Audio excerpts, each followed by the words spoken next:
In just 100 years, 5 nations lost more land than most countries have ever had. Empires that ruled for centuries became fragments overnight. On the surface, it looks like ancient history, faded maps in dusty textbooks. But in reality, it is the blueprint for how borders destroy nations. And it is happening again, right now, in 2025. This is the story of territorial collapse. How entire civilizations can be erased by a single treaty. How millions of people wake up in a different country without moving an inch. And how the maps we trust can lie about who we are and where we belong. To understand how nations disappear, we have to go back to 1918. That is when World War I ended.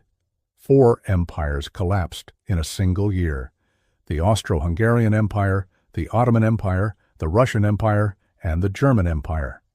Gone. The victors redrew the map of Europe and the Middle East in the Palace of Versailles. New borders appeared on paper. Old empires vanished in ink. But what happens when you lose 87% of your land? When cities that were yours for 700 years suddenly belong to someone else? And that decision, made by men in a room in Paris who never saw the farms and villages they were dividing, still shapes wars and conflicts today, from Ukraine to the Middle East. Let us start with number 5, the Ottoman Empire. Lost 85% of its territory. In 1683, the Ottoman Empire was at its peak. It stretched from the gates of Vienna to the deserts of Yemen, from the coasts of Algeria to the mountains of Iraq. 5 million square kilometers, 50 million people, one of the largest and most powerful empires in history. Then came 3 centuries of slow, agonizing collapse. Defeat after defeat, treaty after treaty, territory carved away piece by piece. The Russian Empire took Crimea in 1783. Greece declared independence in 1832. Egypt broke away in 1867. The Balkans erupted into rebellion. By 1923, after World War I and the Turkish War of Independence, only Anatolia and eastern Thrace remained. 783,000 square kilometers, 15 million people. The sick man of Europe did not die.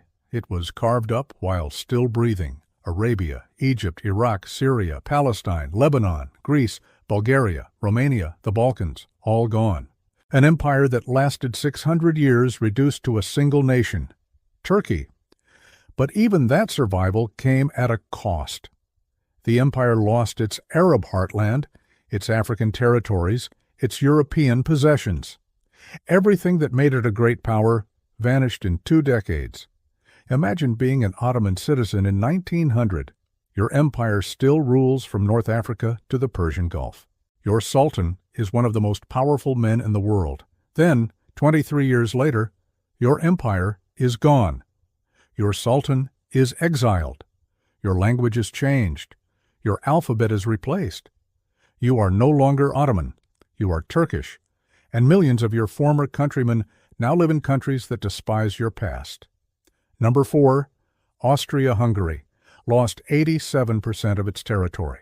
In 1914, Austria-Hungary was one of Europe's great powers, a dual monarchy that spanned the heart of the continent, 676,000 square kilometers, 50 million people, 11 major nationalities, Germans, Hungarians, Czechs, Slovaks, Poles, Ruthenians, Romanians, Croats, Serbs, Slovenes, Italians, all united under the Habsburg crown. 4 years later, it no longer existed. The Treaty of Saint-Germain in 1919 and the Treaty of Trianon in 1920 tore the empire into pieces. Austria was reduced to 83,000 square kilometers. Hungary lost 72% of its land and 3.3 million ethnic Hungarians overnight. Czechoslovakia, Yugoslavia, Poland, Romania, Italy all claimed pieces of the empire. Vienna, once the capital of an empire that stretched from Switzerland to Ukraine, lost access to the sea. It became the capital of a landlocked nation smaller than Portugal. Budapest, the second city of the empire, woke up surrounded by hostile neighbors. Prague, once a provincial city, became the capital of Czechoslovakia. Krakow, once Austrian, became Polish again. An empire of 50 million became nations of 6 million, 10 million, 15 million. For many, home became a memory, a place they could never return to. The language of the street changed. The flag above the post office changed. The soldiers at the border spoke a different tongue. But here is the part they never tell you. The borders were drawn before most people even knew the empire had fallen. Treaties were signed in Paris and Versailles, while families still thought they lived in Austria-Hungary. Officials showed up one morning and announced, "You are now Czechoslovak, or Romanian, or Yugoslav." Did the rivers move? Did the mountains shift? No, only the maps, only the flags, only everything that defined who you were allowed to be. Number 3. Germany lost 25% of its territory after World War I, then more after World War II. In 1914, the German Empire controlled 540,000 square kilometers. It was the industrial heart of Europe, the second most powerful nation on the continent after Russia. But the Treaty of Versailles in 1919 stripped it of 80,000 square kilometers. Alsace-Lorraine went to France. The Polish corridor cut East Prussia off from the rest of Germany. All colonies were seized. But the real collapse came in 1945.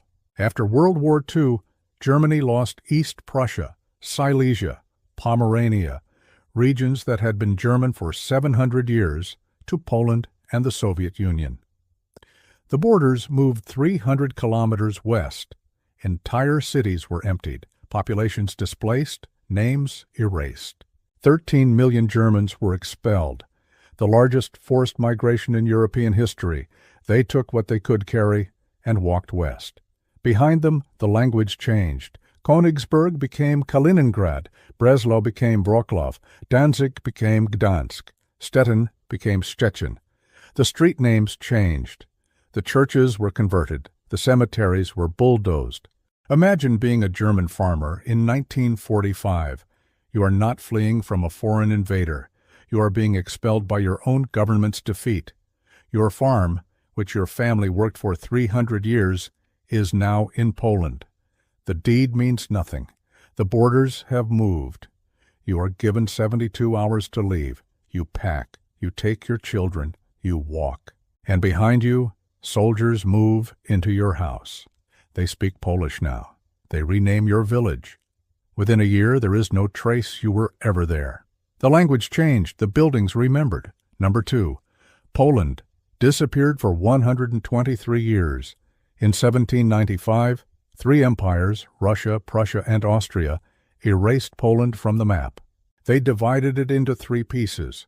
The Polish-Lithuanian Commonwealth, which had existed for 400 years, ceased to exist. There was no Poland, no government, no borders, no flag, only memory. But the people never forgot.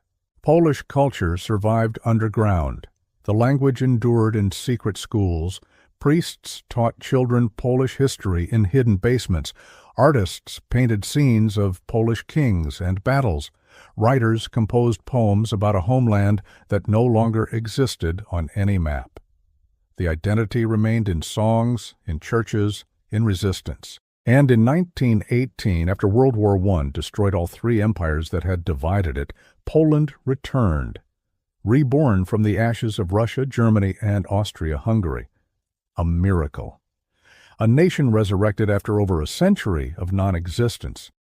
But the borders kept moving. In 1939, Nazi Germany and the Soviet Union invaded again. Poland was divided once more. 6 years of occupation, 6 million dead. Then, in 1945, Poland was shifted 300 kilometers west. The eastern territories went to the Soviet Union. The western territories came from Germany. Same country, different map. Families on the wrong side of lines they did not draw. Villages that were Polish became Soviet. Cities that were German became Polish. And millions of people were told, leave. You no longer belong here. Imagine being Polish in 1945. You survived the war. Your city is liberated. But the liberators tell you this is no longer Poland. This is now the Soviet Union. You have 2 weeks to pack. Your house, your farm, everything you own is being given to someone else. You're being moved west to a city that was German last month, where the signs are still in German, where the previous owners were just expelled, just like you are being expelled now. You walk west. You're given a German house. The table is still set. The photographs are still on the wall. You do not speak German. You do not know this place. But this is your home now. The government says so. The map says so. Same country, different coordinates. And the wound never heals. But these are not just historical events locked in textbooks. The borders are still moving, the wounds are still fresh, and the pattern repeats. Before we continue, a quick note. If you have made it this far, you are exactly the kind of person who sees maps differently. You understand that every border tells a story of power, of loss, of survival. That is why Locus Key exists. To uncover the world's hidden stories, the borders that divide us, and the maps that lie. Subscribe if you want more. New videos every Monday and Thursday. Now, back to the country that lost the most. Number 1, the Soviet Union, lost 40% of its territory in 1 year. In 1991, the Soviet Union covered 22 million square kilometers, the largest country in the world. 15 republics, nearly 300 million people. It spanned 11 time zones, from the Baltic Sea to the Pacific Ocean, from the Arctic to the deserts of Central Asia. Then, on December 26, 1991, it ceased to exist, not from war, not from invasion, from collapse. Russia, the successor state, inherited only 17 million square kilometers. Ukraine, Belarus, the Baltic states, Kazakhstan, Uzbekistan, Georgia, Armenia, Azerbaijan, all independent overnight. 50 million ethnic Russians woke up as foreigners in countries that no longer wanted them. Military bases built over decades were abandoned. Nuclear weapons were scattered across new nations. Soviet passports became worthless scraps of paper. The Soviet flag came down. 14 new flags went up. And the map of Eurasia changed forever. But here is what most people do not know. The collapse was not sudden. It was inevitable. For 70 years, the Soviet Union held together by force. 15 republics with different languages, religions, histories, all controlled from Moscow. The Russian language imposed, local cultures suppressed, borders drawn to divide ethnic groups and prevent rebellion. But in 1985, Mikhail Gorbachev introduced glasnost and perestroika, openness and restructuring. The grip loosened, and the empire started to crack. Lithuania declared independence in 1990. Estonia and Latvia followed. Ukraine voted to leave. By December, even Russia, the heart of the empire, wanted out. And then it was over. Gorbachev resigned. The red flag was lowered from the Kremlin. The Soviet Union, the superpower that had fought the Cold War, that had put the first man in space, that had rivaled the United States for half a century, was gone. Imagine being a Soviet citizen in 1991. You go to bed in the USSR. You wake up in Russia, or Ukraine, or Kazakhstan. Your country no longer exists. Your money is worthless. Your job might disappear. The stores are empty. The future is unknown. Everything you were taught, everything you believed, is now history, and the new countries blame you for their oppression. For ethnic Russians living in the Baltic states, in Ukraine, in Central Asia, it was worse. Overnight, they became minorities in nations that resented them. Laws were passed to promote local languages. Russian schools were closed. Monuments to Soviet heroes were torn down. Some were told to leave. Others stayed. But they would never be long. Did the soil change? Did the rivers move? No. Only the maps? Only the passports? Only the identity that defined who you were and where you could call home. And today, in 2025, the consequences are still unfolding. Russia's invasion of Ukraine in 2022. the annexation of Crimea in 2014, the frozen conflicts in Georgia, in Moldova, in Nagorno-Karabakh, all of them rooted in the collapse of the Soviet Union, all of them disputes over borders drawn in 1991, all of them wars over territory that belonged to someone else 30 years ago. But the most chilling part is not the collapse itself. It is what happened to the people caught in between. When Germany's borders moved, 13 million Germans were displaced. When the Ottoman Empire fell, 2 million Greeks and Turks were exchanged in the largest forced population transfer in history. When India and Pakistan were partitioned in 1947, 15 million people crossed borders. 1 million died. These were not soldiers. They were farmers, teachers, shopkeepers, children, people who had lived in the same village for generations. And one day, the border moved, and they had to leave. Imagine your street becoming a border, your neighbor on one side, now in a different country. The school your children attended, now across a checkpoint. The cemetery where your grandparents are buried, now foreign soil. You did not move. The map did. And that is the hidden truth about territorial collapse. It is not about the land. It is about the people, the families torn apart, the identities erased, the languages silenced, the memories that no longer have a place on the map. When Austria-Hungary fell, families were split across 3, 4, 5 new countries. A brother in Czechoslovakia, a sister in Yugoslavia, parents in Austria, grandparents in Romania, letters crossed borders, visits required passports, and within a generation they spoke different languages, sang different anthems, remembered different histories. When the Ottoman Empire collapsed, entire populations were moved. Greeks who had lived in Anatolia for 3,000 years were expelled to Greece. Turks who had lived in the Balkans for 500 years were sent to Turkey. Over 2 million people displaced, families separated, villages emptied. Churches and mosques stood silent in towns where no one spoke the language anymore. And when the Soviet Union fell, 50 million Russians found themselves outside Russia. In Estonia, they were told to learn Estonian or leave. In Latvia, new language laws made Russian second class. In Central Asia, Russian populations declined as locals reclaimed their nations.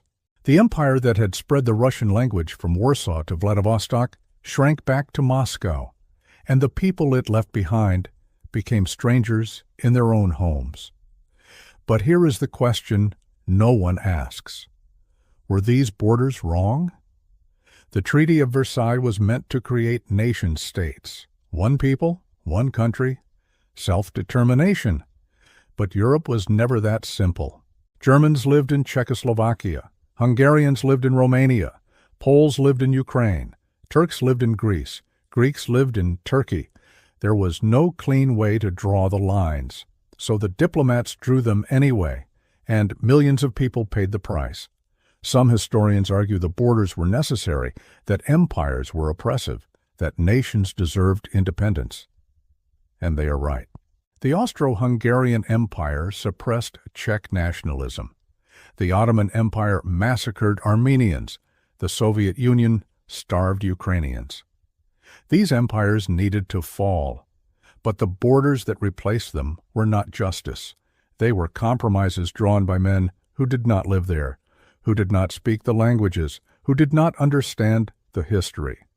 And the new borders created new conflicts, new minorities, new grievances, new wars. Czechoslovakia oppressed its German minority. Yugoslavia oppressed Serbs, Croats, and Bosnians in turn. Romania oppressed Hungarians. Turkey oppressed Kurds. The new nations became oppressors themselves. The cycle continued. And today, in 2025, we are watching it happen again. In 2014, Russia annexed Crimea. In 2022, Russia invaded Ukraine. By 2024, Russia occupied 20% of Ukrainian territory. Donetsk, Luhansk, Zaporizhia, Kherson. Regions that were part of Ukraine for 30 years, now claimed by Russia. 15 million people displaced, thousands dead, cities destroyed. a border war in the 21st century. But this is not new. This is the same pattern, the same grievance. Russia claims these territories were historically Russian, that the people there speak Russian, that the borders drawn in 1991 were artificial. And by that logic, they argue, the annexation is not theft, it is correction. But Ukraine argues the opposite. These regions were part of the Ukrainian Soviet Republic. The people voted for independence in 1991. The borders were recognized by every country in the world. And by that logic, Russia is an invader. The annexation is illegal. Who is right? Both. And neither. Because the borders were always arbitrary, drawn by Soviet bureaucrats in the 1920s and 30s, redrawn in the 1950s, frozen in 1991. They were never based on where people wanted to live. They were based on administrative convenience. And now, people are dying over lines that were drawn to manage a communist empire that no longer exists. 5 countries lost 87% of their territory in 100 years. But millions of individuals lost everything, their homes, their identities, their futures. And those losses do not show up on maps. They show up in family stories, in old photographs, in the silence of an empty village. In the question, every descendant asks, "Where do I really come from?" And the answer is always the same. You come from a place that no longer exists, a country that was erased, a border that moved, a map that lied. But you are still here, and as long as you remember, as long as you tell the story, that place is not gone. It lives in you, in your memory, in your identity, in the fact that you refuse to let the borders erase who you are. That is the power of memory. It defies maps. It crosses borders. It survives collapse.